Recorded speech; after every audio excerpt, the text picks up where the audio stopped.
So what LLC stands for is limited liability company, and what our regular entity is things like an S corporation or a C corporation or a partnership or a sole proprietorship or a limited partnership.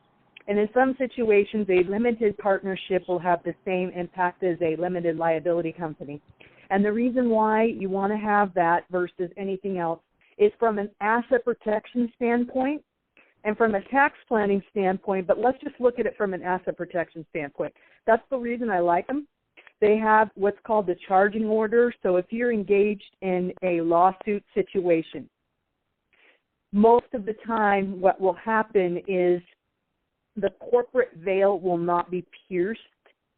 And in a lawsuit situation, what happens is if you are getting sued and that person does not win, they'll have to typically pay your attorney fees, and they typically will have to pay the taxes on the income they're going after as if they won that money when really they didn't.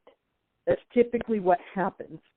Now, sometimes in certain situations, the court will apply. If you lose, they'll let that corporate veil be pierced in some situations if you have not kept up on your formalities. So the corporate formalities, a lot of times people hear, oh, well, I don't have to keep my corporate formalities because it's a limited liability company, and I disagree with that. I would keep up with your corporate formalities.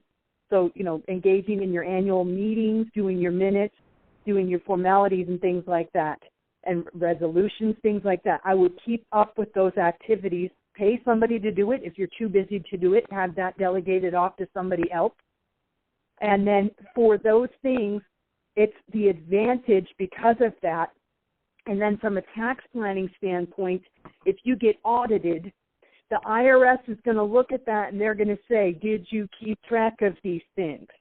So I have been audited before, and I did have my corporate formalities current, and I did show that.